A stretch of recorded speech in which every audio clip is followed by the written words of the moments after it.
Hello, you wonderful people, and welcome to another episode of Crime Centric. This being a show where I talk about crime dramas that I watch. For today's episode, I'm going to talk about the season premiere of Coroner. A great season premiere. A lot of really interesting things went down in this episode, so let's break it down. I actually thought it was fascinating, because I guess it makes sense, because I think this is like the first like crime drama-ish show, because I think other than this, like Roswell, New Mexico is like the only other show I've watched currently that's ever like kind of included the pandemic in it.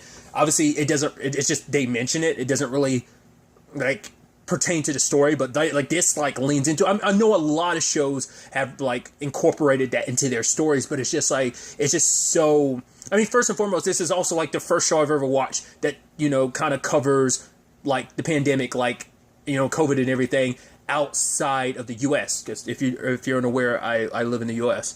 So I thought that was kind of fascinating. But it's just like, I mean, it makes sense, like, especially when you're considering like, because I know it's impacted like law shows, like like All Rise, which was like a courtroom drama. So it's like it makes sense, like in that regard as well. It's popped up, like I said, it's popped up in other. I want to say the only other thing I know, like Your Honor, is where it comes up in a little bit in the later parts of the season. But it is like in considering like Jenny's profession being a coroner and everything, and it makes sense that like her job out of anyone's would definitely be the most impacted by this, because it's like because she has to respond to a lot of deaths, and that opening is super morbid, and I guess it's kind of driving it home, just like especially because I'm sure because the camera shows you it's like September 20th, like it's like September 2020, because this was filmed like probably like. Because it came out this year, obviously in Canada, but I'd say it was filmed in like sometime during 2020, probably like during lockdown and stuff like that. Still kind of in the middle of everything. So, I mean, I think the argument could be like you're still in the middle of everything, but you get what I'm trying to say. So, I think that's why it probably has the opening it does have too. But obviously, it all stems from like our victim, Bobby.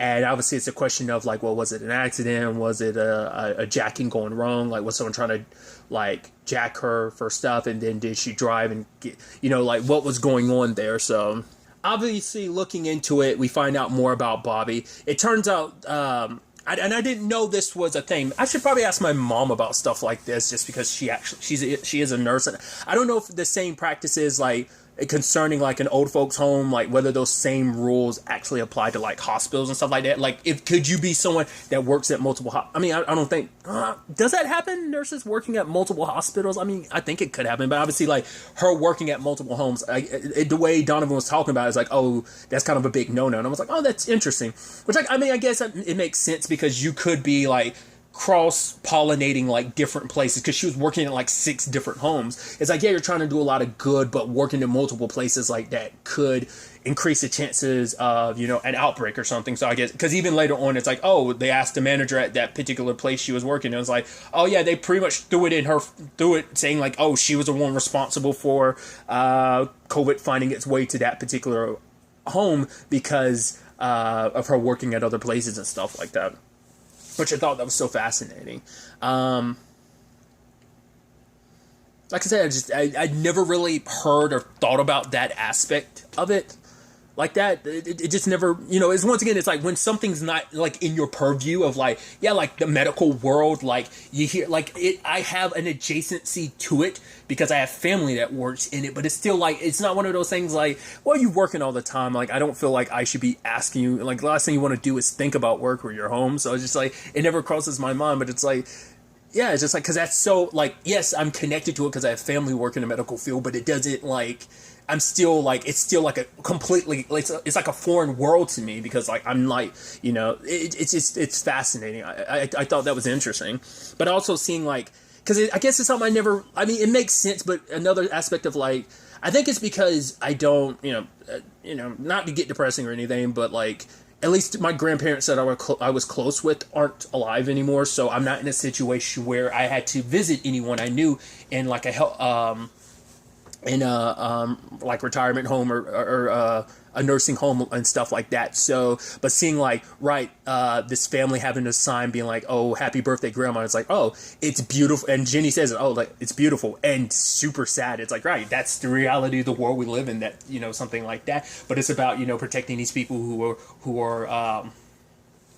could be compromised easily because of their medical situation. So. But it was actually really depressing when we found out, like, oh yeah, Bobby, because when they were doing her examination, they found underneath her Band-Aid, there was a wound and there was an actual jewel in it. Like, because on her face, she has, like, jewels from, like, her steering wheel when she hit her steering wheel because her steering wheel was bedazzled. And it's like, how did this jewel, because it looks like an actual jewel and not just like the bedazzled jewels on her steering wheel. So it's like, how did this get her? Turns out a dude punched her because he was trying to see his mom and he got aggravated, which I'm like, is that, like, I know that's for the sake of the story, but I was like, did that really happen? Does it still happen? I'm like, that's crazy. I mean, obviously everyone's responded very differently. I can understand the sentiment of like, right, he ended up talking about it later. It's like, oh, my mom has Parkinson's and they won't pick up the phone. Like, I can't check and see if she's okay or not. But it turns out, despite everything, Bobby did like sneak his mom out in the back, so he, like, because Bobby she was actually a really caring person. Like, she wanted to try and help people out under these circumstances. It's actually interesting when you look at the intro and, like, see that kind of unfold, like, stuff with Bobby. It comes full circle in many aspects later on throughout the episode, but we'll get to that soon enough. There was also the interesting thing of, like, she had a whole bunch of brownies in her back, like in her trunk and stuff, when Donovan and Jenny found her when they were examining the car, and I was like, I guess she's cooking stuff for people, like, trying to like put a smile on people's faces and stuff like that. And when Jenny and Donovan ended up going to like that celebration for Bobby, and it's like, all right, weirdly enough, Jenny like ends up talking to someone. That one person ended up being Bobby's grandfather. And so they kind of talk a little bit about who Bobby was. He was worried about her, but for her, it's like, right, there's a lot of people out here. Because he is a farmer, which I was like, oh, I can also relate to that. My dad's a farmer. His dad was a farmer, so it kind of supposed to fall to me, but I'm kind of not really sure if I'm going to pick up that family tradition or not. I don't know. It's kind of a side thing my dad wants me to do, but regardless, gosh, I'm talking too much about myself. Regardless, it just... that work ethic is kind of like she took that and applied it to the medical field, and she just wanted to help people. But then like Jenny like gets a call from Malik being like, oh, I found the dude that because they figured he would probably show up there at like a memorial for Bobby, and he did, and Malik tracked him down. But ultimately it's like, yeah, I can't get in contact with Donovan. It's like, what's up? And the moment Jenny started going a little wobbly, I was like, weed brownies, whoa, you guys are getting baked on some baked goods. That's kind of a double pun, considering like they're literal baked goods and they're literal baked goods. So that was interesting. And like Donovan's doing the karaoke thing, and it's like, he's like, why would I do that? She's like, because we ate weed brownies. And then they both roll on the ground laughing. At first I was like, because they did say these were Bobby's last batch of brownies. I was like, well, I guess that makes sense, because it's like, well, weed's supposed to help, people like, aches and pains and like nausea. It like helps with stuff like that. So I was like, it never crossed another thing that never crossed my mind. And medically speaking, I'm like, I'm not saying like it's a cure all for like corona, but I'm like curious, like, did it help like with some of COVID's like symptoms and stuff like that, like body aches and stuff like that? Maybe it helped alleviate some of that. I mean, I'm sure with like the stress of like, well, not just even that, I'm sure it probably helped chilled everyone out too. Like, it's probably like, oh, like some of it's more medicinal, like aspects of just like, like I said, fighting aches and pains and nausea, but also probably like for people who are probably stressed and worried, it probably like eased them a little bit, like we're able to kind of calm them down. So I was like, interesting. And I love that it's like Donovan coming in checking on Jenny, who fell asleep in her car. So that was interesting. And he's like, yeah, it took me like 3 hours to walk home. But the thing is, their main suspect was that dude, but since he was able to see his mom, Bobby made that possible. There's no way like that got rid of the motive of him wanting to hurt her, kill her. So it's like, all right, knocks him off the checklist. But then like during the video, they see like Bobby's nose is bleeding. It's like, what was that about? So Jenny goes to meet her grandfather to find out if she had any medical history, and it turns out obviously she was growing a lot of weed. Once again, it's like that was her way of helping people. But it turns out the stuff he was using to scare the rats away because they were pretty much gathering because of it. It's like for a human, it can be a blood thinner, and it might have seeped into the plants. Where he's like, "Whoa, you're trying to suggest I poisoned my own granddaughter?" He's like, "Get out of here! You're just guessing at this point what happened to her. Just leave until you actually know." But running the tests on the weed as well as like the food she made, because that weed went into those brownies she made, but it turns out there were no traces of it. There was definitely some in her blood, but it's like it's not. It wasn't in anything else, and so Jenny's trying to figure out like where could it have come from, and obviously in a report she was writing undetermined, but no, it's like no, I'm not going to let this be an undetermined report. It's like she didn't want Bobby to end up being like someone that was kind of like, right, you're just putting like a cold case file because it's unclear. It's like no, Jenny, once she gets in her head, it's like no, I'm not going to stop. Like this isn't just going to get buried. Like her grandfather deserves answers. So the whole thing that Jenny does, I see you. She sees and speaks for the dead. So she ends up talking to that dude. Was it Clark? I'm gonna say this because it comes up later on. I thought they were vibing a little bit because he's kind of looking at her. He's like, oh, like I did my own like trash, whatever, like, because she's like, yeah, I got records for like their trash back in April, and he's like, oh, this is kind of my trash investigation or whatever. And she kind of looks at him, kind of smiles, like, oh yeah, whatever, weirdo. Kind of gave him that look.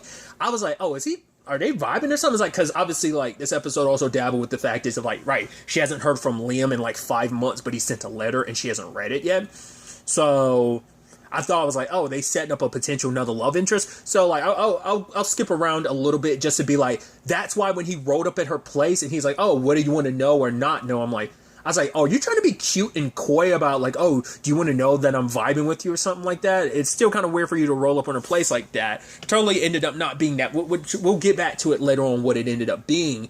But it turns out that because Jenny had, like, that particular place that Bobby was working at where she was getting blamed for COVID kind of running a little rampant there, was Jenny was like, yeah, I've been to this place multiple times because this place has had, like, 21 deaths of its residents here in like the past month alone.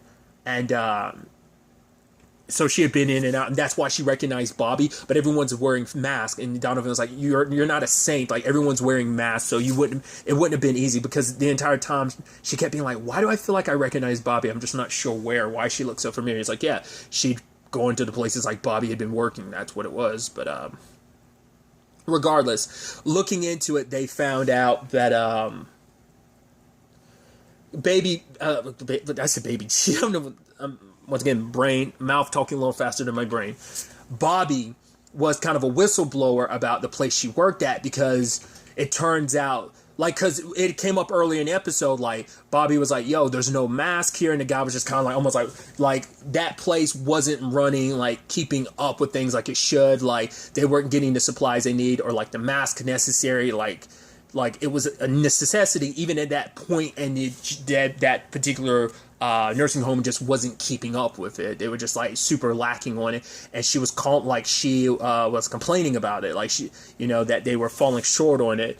And actually, she was giving weed to the residents, and it's like, right, they ended up reprimanding her, but she didn't get fired for it because she threatened to go public with all the other stuff that was going on there. But everything Bobby did was just like she wanted to help people, and that's why she died, because she was threatening this place. And the dude in particular, every time it was time for Bobby to, is like, okay, she's going to get some sanitizer now, he'd switch it. I was like, that bastard poisoned her. The same bastard that tried to throw her under the bus, like he's like the manager or whatever, is like, he tried to throw her under the bus. She was the one complaining to him like, yo, dude, like, what's with there not being any mask here? It's like, wow.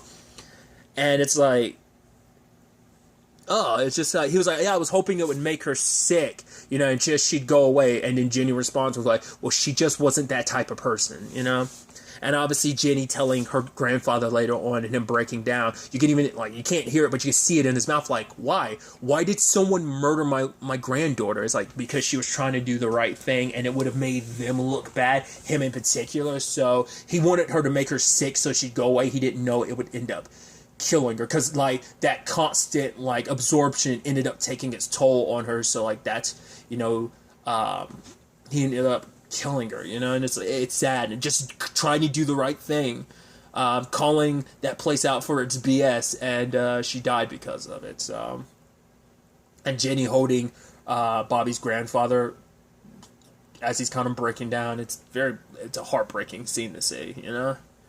But it, you know, it says she died doing what she loved and being who she was, trying to help people, you know. That kind of ties into, obviously, like, Jenny's dad is living with her again. He's like, yo, thanks for letting me stay here. Like, you know, if I was still in at home, I'd most likely be dead by now. But obviously there's a whole conversation about the letter, because she doesn't, it's like, she still loves Liam, so it's like she's afraid that if she reads that letter, it's going to be like a final goodbye, so she doesn't want to kind of deal with that yet.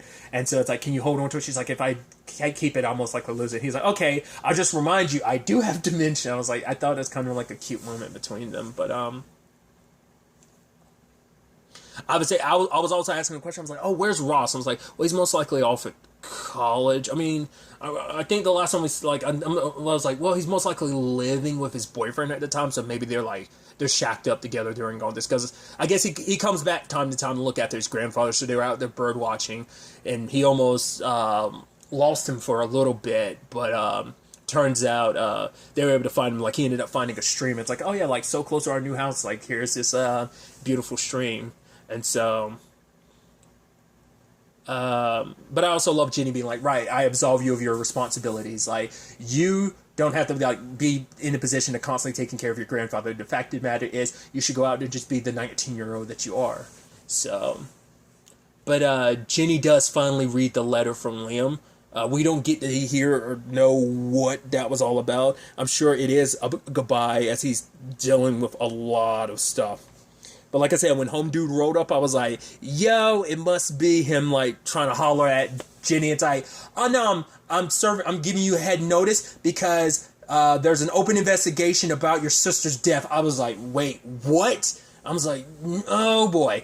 Which obviously she went through a lot dealing with that last season. Like, that door was closed, it's reopened, and it's like, it's like, oh, your dad needs to be investigated because the fall your sister had, it seems suspicious. And it's like, obviously we know it wasn't him, it was Jenny, but her dad did cover it up, and this could basically blow up their lives, because I'm sure, like, even though it's been all these years, it was an accident, it was still covered up. So Jenny can end up probably losing her license as a coroner, like everything in her life could come crumbling down. But it turns out, it's like, who's the one that filed this complaint? Like, because it's like, who would know to do that? And it's like, oh, none other than Kelly, right? That was her name, yeah. Because I referenced it, the actress who plays her. I'm blanking on her name right now, because I remember looking it up, because she's the actress who plays Alexis in the Republic of Sarah. It took me a while to remember what I knew her from, but I brought that up in not last week's episode, but a week before. Not this week's episode, but last week's episode, I brought that up. I was like, yeah. I doubt she'll pop up in this, but, I mean, maybe she will, but she probably won't have many appearances, if at all.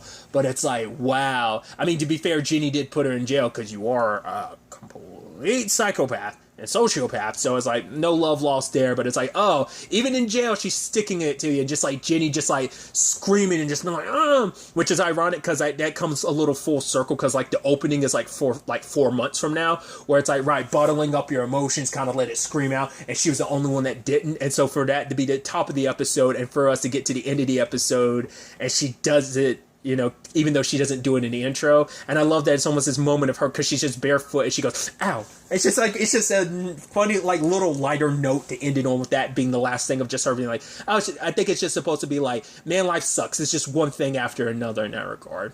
Which, speaking of another thing, Donovan's still dealing with his leg. At first he's like, it's nothing, but he eventually gets a doctor to examine it, but it's like, right, he has pain, sometimes his foot goes numb, and it kind of travels up his back. So they're like tapping his, like, I guess his bone marrow or whatever, like to see, like test it out, and Donovan's like, oh, like, he's wondering if it's cancer. I'm like, is it? I would have never thought that, but I don't know. We'll ultimately have to see what like that ends up being, but I'm sure that's probably something he's going to play close to the vest, because I think he's probably also worried like whatever it is, even if it's like not necessarily something, maybe it's something cancerous, maybe it's not, but whatever it is could potentially make it harder, if not impossible, to do his job. So I'm sure it's more like the mortality thing of like, wow, it's the big C. And so I'm sure that's upsetting news all in its own right. But, yeah, that's interesting developments on both Jenny and, Donovan's front. But, yeah, I'm really interested to see, where this all takes us. Cause, this show does an interesting thing where each season, like, it's on a personal level of, like, the continuation of Jenny's story, but overarching, like, at the end of the seasons, they pretty much cap off the arc, so it's not like there's anything left over that you're like, oh, like, there's an overarching story of, like, oh, like, this gets scary. It's like, no, every, like, main overarching thing gets dealt with. Like, the Kelly thing got dealt with. And so, last season, so it's like, I wasn't quite sure, because, like, the trailers don't really, at least the trailer I watched, didn't really give much insight into what to expect from this season. Obviously, in Canada, this season's long been done for a while. Obviously, we're just getting it now in the U.S. But, yeah, I'm still very interested to see what the story of this season is, what cases they'll deal with. I'm actually honestly curious, like, how much because of the nature of things, I'm sure it is going to continue be an impact. Because once again, I'm sure you also have to account for when this was filmed too. So whether any of this would necessarily be different now, considering where we are, once again, depending on this, there's a lot of up and down in certain regards. There's a lot of up in certain regards, and then not necessarily in a good way with the state of the world, but I'm not trying to get into all of that, because sadly that turns into a whole political thing, and I'm trying not to get too political up here, but it's like, yeah, it's the nature of things that a lot of stuff gets turned political, but it's just interesting to see how much of an effect that has on the show going forward too, like, and just a lot of investigations and stuff like that, but even just on a personal level, because Jenny's got to worry about her dad and everything too, so that's going to be interesting. But I'm excited to see where the rest of the season takes us, as well as where the next episode takes us with all of this. But really, that's all I want to talk about. So the next time we meet, be happy, be safe, live life to the fullest, and enjoy it. Good day, and goodbye.